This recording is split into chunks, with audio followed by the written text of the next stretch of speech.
StrayAllDay.com. You're now tuned into the show where you learn the discipline to show up day after day, to do the work, the confidence to put yourself out there boldly and authentically, and the mental toughness to continue showing up, doing the work, putting yourself out there, even when the success you've expected to achieve has yet to be achieved. And on top of all this, you get to use those personal initiative, that is the go-getter energy that moves any one of us, including yourself, to go and make things happen instead of waiting for things to happen. And then we put all this together into a series of frameworks, approaches, insights, strategies, and techniques all underneath the umbrella of one unifying philosophy that's called Work on Your Game. My name is Dre Baldwin, also known as Dre All Day, and welcome to the show. And today's topic is, we are on part 7. I believe this is part 7 of what is going to be, I predict, a 10-part series on why you fear success. Before we get into this, I'll remind you of 2 things. Number 1, daily motivation text that I send out every single day, guaranteed to have you focus, sharp, and on point. Send a weekly one as well. All you got to do to join my text community is text me for free at my number 305-384-6894. If you don't get an immediate response back, then that means we are still working on some technical issues that will be fixed shortly, hopefully sooner rather than later. Secondly, Work on Your Game University. You'd like to have me as your direct coach. You want to make more money this year. You want to stop telling yourself that I'm going to do it next year, next month, next week, tomorrow, and you want to actually start getting things done. You want to get things done 3 times faster with half the effort than what you've been doing up to this point, because you have the right, not only the right mindset, but also the right strategy, the right game plan, and the right principles that are directing all of that. Come to Work on Your Game University. That's the place where you can have me as your direct personal coach. Go to workonyourgameuniversity.com. The link is down below, and you can read about what we're doing in our program. You can see some feedback and case studies and testimonials from people who have worked with us and who are currently working with us. And you can schedule time to get on a call free of charge with us about where you're at, where you want to go, what's in your way, and we will tell you how everything works from there. Again, that is at workonyourgameuniversity.com. With that out the way, let's pick it up right where we left off. We're picking up at point number 19. The topic again today is we are continuing our series on why you are in fear of success. Number 19, the unknown. Just things that you don't know what might happen, and you would rather stay with the things that you do know what will happen, like your current life, rather than stepping into success and dealing with stuff that you don't know what happened, which would be your future life. We have talked a lot in this series about the things that we either know through experience or through others that you have heard, and about what can happen as you create more success in your life. A lot of what we've been talking about are things that you either know personally because you've experienced them, you've seen them, or you have logical, believable reasons to believe they will happen if and when you were to create more success, even if you have not personally experienced or seen them. But you are a unique individual. Every one of us is. And your situation is unique from everyone else's situation. So just because something happened to somebody else doesn't mean it's going to happen to you. Just because you do thing A, B, C does not mean the next thing is going to be D. Just because that's what happened with someone else doesn't mean it's going to happen with you. So it's inevitable that some things that happen when you become successful are things that you could not have possibly been prepared for, because your situation is unique. You as a person is unique. The people you know are unique. A lot of the things that you are doing are unique, even if they are similar to what others are doing. And just because someone else did it and then you go do it doesn't mean you're going to get the exact same outcome. So this may be the very thing holding you back from success, because there is some unknown there, also known as the void. We talked about the void in, let me see if I can pull up that episode where I told you about the void. That was episode number, where is it? Number 2733, Living in the Void. If you haven't listened to that episode, I would suggest you do. It's one of my favorite episodes, one of my favorite topics, talking about stepping into the void. And when you want to become more successful, there is a void that you're going to step into. That unknown is the very thing that is holding you back from success. Human beings, we like predictability. We like to know what's going to happen. Why? Because we are creatures of habit. It is wired into us that we just want to know what's going on. We don't mind what goes on as long as we know that it's happening. Now, if you don't know that it's happening, that can really disturb people. We get really disturbed when something comes up that we were not expecting, or we're expecting something that it doesn't happen. We may get a little bit disappointed. As long as we know it's coming, then it usually works. For example, I go to a boxing gym. I work with a trainer a few times a week. And I remember there was another guy who would come and work with the same trainer. He would work, his session would be right after my session. So they'd be concurrent. So as soon as mine ended, the other guy would come, he worked with this other guy. And we're both like no boxing experience guys. And this guy weighs a lot more than me. So normally we wouldn't really be in the same weight class in actual boxing, but he has us spar against each other. Those who don't know what sparring is, like practice combat sports, like a practice version of a combat sport. So he would have us spar on, let's say, Wednesday. Every Wednesday, all right, you guys are going to spar. So like my session would be before this other guy. So we would take the second half of my session and we would spar, and then he would go work with that other guy for the other half of what would be his session. So he basically halfway killing two birds with one stone, my trainer, that is. So I knew that we were going to spar every Wednesday. So for a few Wednesdays in a row, we would spar. And then it got to the point that when Wednesday was coming up, it would be like Sunday. And I would be thinking about, hey, I know I'm going to spar this guy on Wednesday. So I'll be replaying in my head the last sparring session, what went good, what went bad, what I'm going to do, how I'm going to be ready. I would just be mentally lathering myself up for this sparring session coming on Wednesday because it's exciting. You're getting a boxing ring with gloves on, somebody else had the ability to punch you in the face. You're going to be thinking about that. So I'm thinking about it. I'm getting ready for how I'm going to attack this guy because I'm every time I spar with him, I'm learning more about him. But then one day I come on a Wednesday, this is a few weeks ago, and my trainer says to me, hey, that other guy, he's not coming anymore. He's not coming anymore because he just didn't want to do boxing. And it had nothing to do with me personally, I don't think. He didn't want to do boxing anymore. He didn't want to keep the cash outlay of paying the trainer. So he just stopped coming to the gym. So this guy just stopped coming. So it disappointed me because I was already, that Wednesday, I was thinking a whole week about, hey, I'm going to spar this guy on Wednesday. It's not like I was thinking about it all day, every day, but it was in the back of my mind. Like, I'm looking forward to this Wednesday workout because I'm looking forward to getting in the ring and sparring with this guy. Because sparring it is much more arousing, let's say, for lack of a better term, than just practicing boxing when you're not getting hit back with anybody. You're just hitting the bags or the pads or the mitts or doing drills. All of those things are necessary. You're going to learn how to box, but the sparring part is probably the most fun part. So then he didn't come. I was expecting it, and then didn't happen. And then here's what happened. So this guy didn't come for a couple weeks. So now I'm showing up to the gym knowing that we're going to work out with my trainer, but I'm not expecting to do any sparring. So last week, from the date that I'm recording this, which will be months before you listen to it, but when I'm recording this, a couple weeks ago, we're in the gym and I see a guy who is this guy's a real fighter. He's not a like amateur with no boxing experience like me. This guy's a real actual fighter. He's even bigger than the other guy in terms of weight. Boxing goes by weight classes. And this guy's in the gym and I saw him and I know him. I said, what's up to him? Hey, where you been? What's up with you? He's like, yeah, I'll be here for a while now because he's getting ready to go and actually be officially a professional boxer. And he's in there and my trainer's talking to him a little bit because he knows him as well. And we're doing our drills as usual, me and my trainer. My trainer says, well, all right, you're going to get in the ring and you're going to spar against this guy. Now, again, this guy's a real fighter. Now, I know, and he knows that he's not going to fight. He's not going to spar with me like he's fighting against in a real boxing match because he'd probably destroy me because he's a real fighter. And he's way heavier than me. He's like twice my weight. And this guy's literally over 300 pounds. So we wouldn't actually fight even if I was a real fighter because we're in different weight classes. But anyway, that day, I remember we sparred from when I'm recording this about a week and a half ago. I wasn't mentally prepared for sparring because I wasn't thinking about it because I was not expecting it to happen. So it kind of got sprung on me. And we went in there and we did like 4 rounds. First 2 rounds, I sucked. I wasn't doing anything. I don't think I even landed a clean punch. Third and fourth rounds, I did a little bit better because my mind kind of got lathered up and ready to go into it. The whole point being, I'm telling you all that to say this. We like to know what's coming. And we tend to perform better when we know what's coming. I know that I do. I tend to perform better at things when I know what's coming, even if it's something that I don't necessarily want. Now, when it came to that, the boxing, I want to do that. I want to do it. That's the reason I go to the boxing gym. But even if we are dealing with something that we don't really want to do, we are better at dealing with it when we can anticipate that it's coming. And it was Seneca. He wrote a book called, well, he didn't write it as a book, but it's a book called Letters from a Stoic. And this book is basically one of the foundational writings of the concept of Stoicism. And if you don't know about Stoicism, you can read up on it. The book is called Letters from a Stoic, one of my favorite books.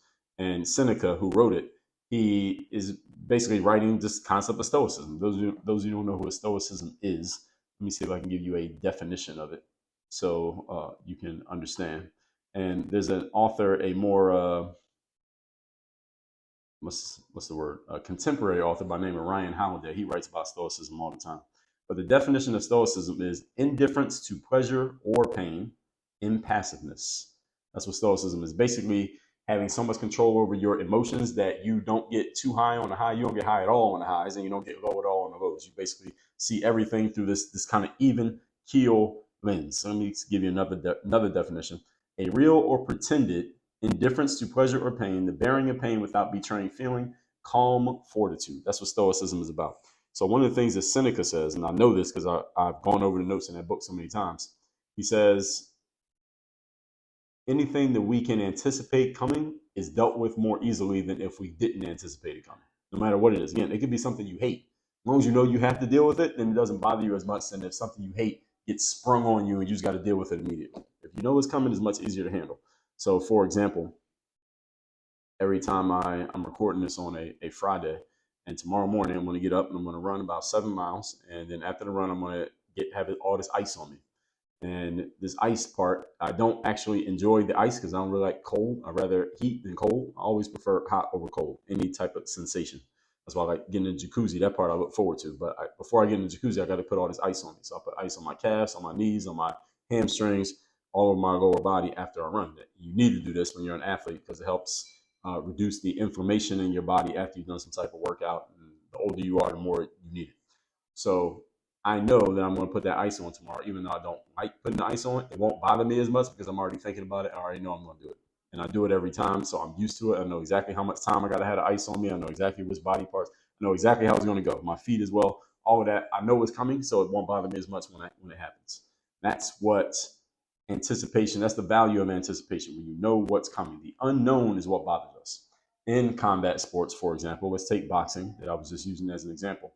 The punch that your opponent does not see coming is the one that knocks him out. So a lot of people, you watch boxing, let's say you go on YouTube and you queue up like crazy boxing knockouts, and they'll show you all these fights or they'll just show you the part of the fight where somebody gets knocked out. Like they just get punched in the head. Usually it's in the head. Often it can be in the body sometimes too, and the person just gets knocked out and the fight's over. It's not the power of the punch that knocks people out. A lot of people think that this person got knocked out because Mike Tyson is just a super strong puncher. So yes, you should be a strong puncher because that'll help increase the impact of a punch when you land it on an opponent. But is the fact that your opponent didn't anticipate the blow coming that really knocks them out. See, if I know you're about to punch me and I brace for you hitting me, it might stumble me back. You might land a nice shot. You might feel good about it. I might block it, whatever it may happen. But if I see it coming, then it won't hurt me as much than the punch that I didn't see coming. Because the one I didn't see coming, I can't brace myself for. That's the one that will knock me down. That's the one that really devastates me because I didn't see it. It's the same thing with human beings. We just want to see everything coming and we're good. But the unknown, when we don't know what that unknown is, that's the part that really perplexes us. And often, because it perplexes us, some people perplexes us so much that we would rather avoid anything that could lead to an unknown outcome, like success. Point number 20. We are talking today about why you may fear success. We are continuing our anticipated 10-part series. Number 20, stress. The stress of being successful. Now, there are different forms of stress in life. We talked about this. We have distress. That's the stress that most people are referring to. When you hear people talk about being stressed out, that's usually the stress that they're talking about, right? I'm tired, I'm overworked, I'm overwhelmed. I don't know how I'm going to deal with this. There's too much stuff coming at me. I got too much on my plate. That's the negative kind of stress. Most of the time people say stress, that's what they're referring to. This is stress that makes you feel tired, old, turns your hair gray, makes you feel like you don't want to do or experience anymore or whatever has contributed to the stress, right? This is the kind of stress you want to stay away from. On the other hand, you have eustress, EUSTRESS. Yes, this is a real word. Yes, this is a real thing. I did a whole episode on it back in episode 1348, eustress. What is eustress? Eustress is what we'll call the good type of stress. Definition of eustress is moderate or normal psychological stress interpreted as being beneficial.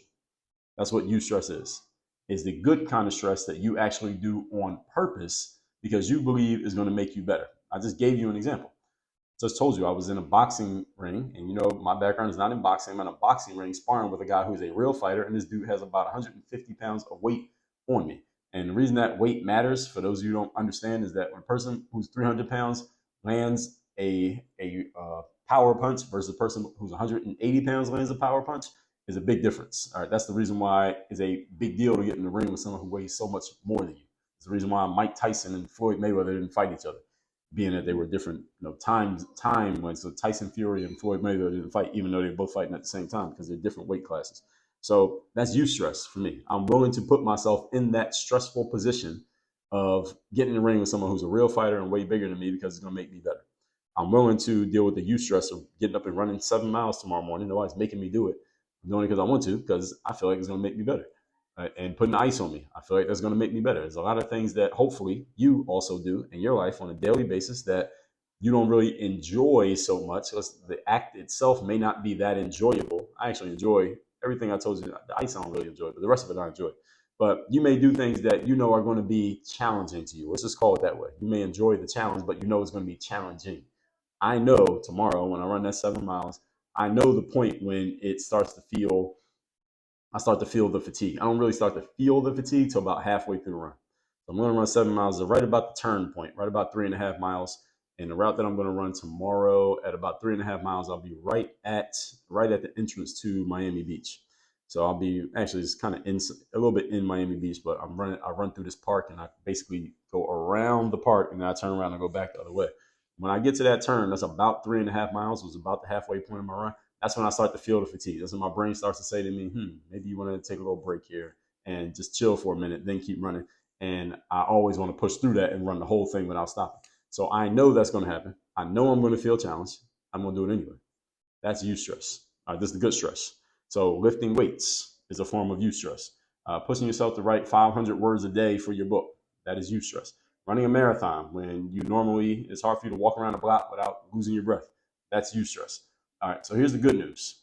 Any type of challenge you face in life, you can choose whether to frame it as distress or eustress. Anything you face in life, something that you're facing right now, you may call it a distressful situation. We usually don't call it distressful, we just call it stressful, right? Because usually we just call all stress, we're usually referring to distress.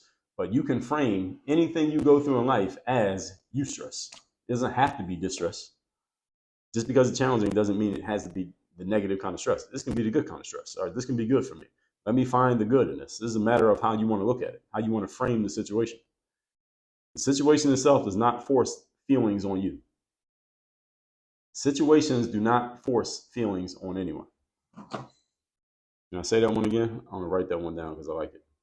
Situations do not force feelings on us. We choose the feeling. So it's a personal choice. So creating more success in your life and the challenges and expectations that come with it, challenges and expectations, can just as easily be eustress as it is distress work. It can be eustress working for you rather than distress working against you. It's your choice. Point number 21. We're talking today about why you may fear success. We're on point number 21 of our long ongoing series, number 21, more burden than happiness. Again, this is another one of those thinking your way out of something before you even do it. You may be saying to yourself, well, I want to be successful, but will it be worth it to do all this work to create the success? Will the problems and the haters and the negativity and the distrust that come with success outweigh the positives and the good vibes and the goodwill that come with success? Will all the negatives that come with success outweigh the positives that come with success? And maybe some of the things I've said right here in this series might have you thinking this way. These are internal questions that you'll be asking yourself. And again, these will be sometimes conscious, sometimes unconscious, but only you can answer these questions. Anybody can pose them, but you got to answer them. Is it worth it? One way you can help yourself in answering this question is to ask yourself, what does happiness actually mean? When you say you want to be happy, what does that mean? What part of your happiness, or let me back up, is part of your happiness about your accomplishments and achievements? Are your accomplishments and achievements contributing to your happiness? Is that part of the equation of your happiness? And there's nothing wrong with it if it is. I would say for me, yes, my accomplishments and achievements play a role in my happiness. I'm not accomplishing or achieving anything, I don't feel as happy than if I am accomplishing and achieving things. And maybe some of you are like that and you can relate to this and you can relate to this mindset. If you're familiar with my work, you've been following me for some time, you probably can tell that this is definitely part of my happiness to do things that are accomplishing and achieving type of activities. It makes me feel good to just go and do stuff that is moving me towards more accomplishment, more achievement. There's nothing wrong with it if it is. So you admit it if that's what it is. But you need to know for yourself, what is happiness? What makes you happy? Is part of your happiness being average and knowing that you are not reaching your full potential? Does that make you happy? But again, no right or wrong answer, but there needs to be an answer. Okay, so if being successful is what you choose to do, it is your life to live and your choice to make. And if you choose to be average, be average. If you want to be a high achiever, be a high achiever. But you must choose. The challenge for many people is that they never make a choice. So you can't be determined if you don't determine anything. Determination is based in decision. If you don't make a decision, you can't be determined. The challenge for many people, again, is not that you don't have the skill or the resources or the tools or the talent, is that you have never made the choice to actually do anything. Therefore, we don't know what you need. So you got to make a choice. You got to get clear on what success and happiness mean for you and whether you can have both at the same time or not. And for some of you, maybe the answer is no. You can't be successful and happy because you feel or you have decided that being successful means you got to trade in your happiness. If that's the case, okay, now you got to choose. You got to make a decision. And the root of decision means to cut off. Something got to get cut off if that's the way you want to frame things. Now, you can change the framing and solve that problem, or you can keep the framing and now something got to go one way or another. All that said, let's recap today's class, which is we're picking up on our ongoing series here, Why You Fear Success. Number 19, the unknown. Human beings are great at adaptation. We can deal with pretty much anything, and we deal with things even better when we know when it's coming. If you know something's coming, it's much easier to deal with it. Seneca talked about this in a book called Letters from a Stoic. You can take a punch to the face when you know it's coming. It devastates you when you don't see it coming. That's the one that hurts. Number 20, stress. Again, there are different forms of stress. Most of the stress that we refer to socially is distress. That's the negative stress that makes you feel tired, old, gives you gray hair, makes you feel like you don't want to go on. Stress, though, is the other kind of stress, like lifting weights, running a marathon, pushing yourself to do something that you don't normally do, but you're doing it on purpose. Those are the kind of stresses that will actually make you better because you're doing them on purpose to make yourself stronger and tougher. Number 21, more burden than happiness. If you believe your success is going to create more of a burden and the negatives will outweigh the positives, you will self-sabotage and block yourself from getting to success because you think, whether right or wrong, that this success is not going to help you get better, it's actually going to make you worse. You had to decide whether you actually believe that and you're willing to sacrifice your success in the process or your happiness, or B, if you want to try reframing the situation so that you can have both at the same time. But this is a choice and you must make one. All that said, make sure you are texting me so you're in my text community. Numbers down below in the description. And you're going to workonyourgameuniversity.com. That is a place where I do all my coaching. If you want to have me as your direct coach, you want to be in one of my group programs, you like to have me as your personal one-on-one coach, you got some options. Go to workonyourgameuniversity.com, schedule a time to get on a call with us. We'll take it from there. Work on your game. Dre, all